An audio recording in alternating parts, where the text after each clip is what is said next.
All right, AP Chemistry, this is the answers video for day 83, Introduction to Kinetics. And so I'm going to go through these questions. I'm just going to answer verbally.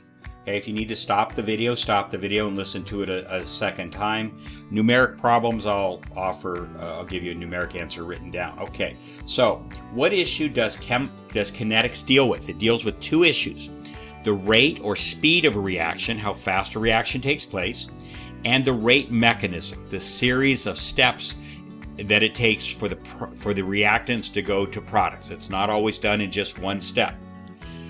So first in this unit we deal with the speed or rate of the reaction. What's the scientific term for speed? It's rate. Are rates positive, negative, or either? They must be positive. So if somehow you end up with a negative sign, but you know you did the math right, take the negative sign off. That's what I would simply tell you. What is molarity? So that goes back to solutions. Molarity is the concentration of a solution. It's how much lemonade powder do you have in the water? How thick is the lemonade? Put a lot of lemonade powder, it's a high molarity.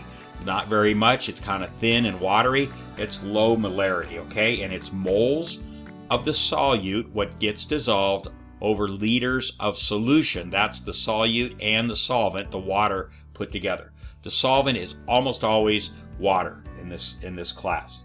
Okay, what two variables are involved in kinetics? Rate, that one was a little confusing, it was a little poorly worded, but it's basically concentrations and pressures, or pressures versus time. Concentration, molarity versus time, or pressure versus time. And what two rates? That's why you don't need that one. It's concentrations and pressures, or molarity and pressures. All right. Complete the sentence. Kind of a third way to ask the same question. Kinetics deals with the rate of change of concentration or pressure with respect to time. It means concentration is in the denominator, or pressure is, let me say that again. Concentration is in the numerator on top, or pressure is in the numerator on top, and time is in the denominator on the bottom. All right, this series of X's, which you may or may not have on your sheet, is really the questions on rate expression, which I moved to the last lesson. So I had you skip those here and just cross them out. You'll get those in the last lesson on rate mechanism. Okay, what is a kinetics rate law? So a kinetics rate law is an equation which shows the rate of a reaction based on the concentrations of the reactants and multiplied by the rate constant. So it's telling you how fast the reaction will take place based on concentrations and based on the rate constant, and it looks like this. Okay, so A and B are reactants. There's no products in this. These are exponents that have to be determined experimentally, and this is the rate constant. The higher the rate constant, the bigger this number, the bigger this number, the faster the reaction will take place.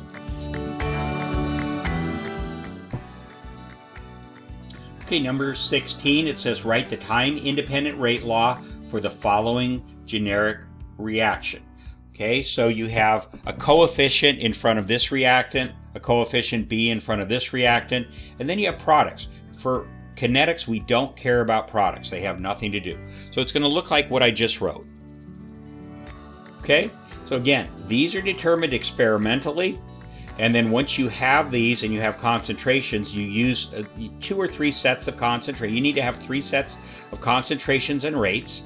Those are the tables. We're going to do one of those in later. And then this is determined also based on what you get for this. Again, these are not the coefficients. X and Y are not A and B. They have to be determined experimentally. We said later on that the exponents are the coefficients in an elementary reaction, but we haven't gotten to that yet. Okay, does the product side of the equation play any role in a rate law? No. So you write, the product side does not play any role in the rate law. Complete sentence. 18, how are the exponents x and y determined? Experimentally. The exponents x and y are determined experimentally. What name is given to k and what is it a function of? It is called the rate constant, and you're going to learn in more detail what it's a function of in a later lesson, but mostly it's temperature. So when we used glow sticks, what was happening when you stuck them in the hot water and the glow sticks got brighter was that K was increasing. The concentrations weren't increasing; they were essentially staying the same, reducing a little bit. But the Ka was increasing because temperature was increasing. What is the order of a reactant? It's the exponent. So if this turned out to be a to the 0 power, it would be 0 order in A. If it was 1, it would be first order in A. If this was a 2, it would be second order in A. So and learn that sense, learn that phraseology there. Okay? All right. In the rate law, and there you have rate equals K, A squared, B to the third, C 0. What is the order of A? Okay, this equation is second order in A. Write that out as a sentence. Okay, B. B is third order in B. The equation is 0 order in C. Okay, what is the order of the overall reaction? You do that simply by adding the exponents together. So 2 plus 3 plus 0 would be 5. That would be a fifth order reaction. There's really no such thing, but we're just trying to learn the concepts here. Okay? And again, it says the rate constant is a function of what variable, and it's mainly temperature. Okay, we'll keep going. 27, how does the concentration of a 0 order reactant affect the rate of the reaction? It doesn't. Even as the concentration goes down, even as the reactant is consumed, the rate stays the same. That's a characteristic of a 0th order reaction. 28, how does the concentration of a first order reactant affect the rate of the reaction? So it increases it proportionally, directly proportionally. So if you double the concentration of a first order reactant, you double the rate of the reaction. Just think of it as if you double the concentration, you have twice as many molecules of that reactant, so they're going to hit twice as often, so the reaction is going to happen twice as fast. Okay? And how does the concentration of a second order reactant affect the reaction? Well, since a second order reactant is raised to the second power, then if you were to double the concentration of a second order reactant, you would quadruple, 4 times the rate. All right, 30. How is the rate of the following reaction affected by changes in the concentration of A and B? So we're going to make up some numbers. Okay, so we're going to test that out. What does doubling K do? So this is called the factor of change method. You just make up numbers, simple numbers, and you assume that everything at the beginning is 1. Okay? So at the beginning, it's K is 1.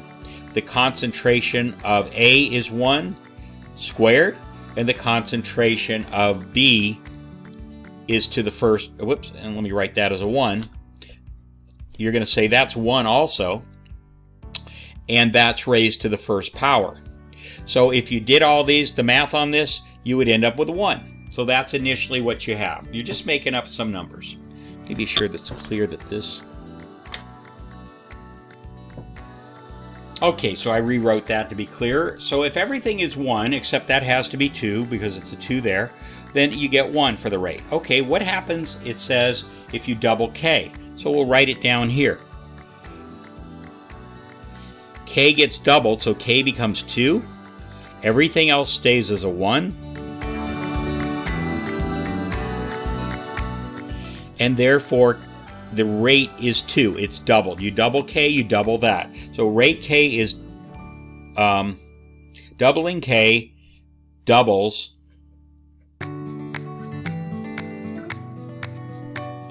the rate of the reaction. Okay? What does doubling A do in this reaction? So we come down here.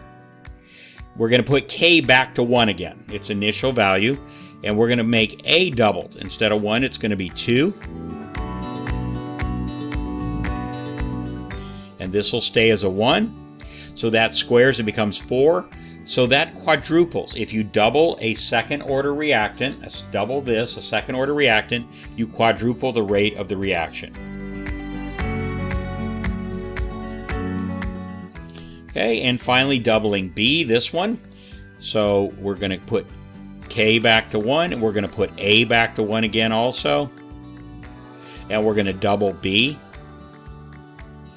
And if you do that, 1 times 1 times 2 is 2.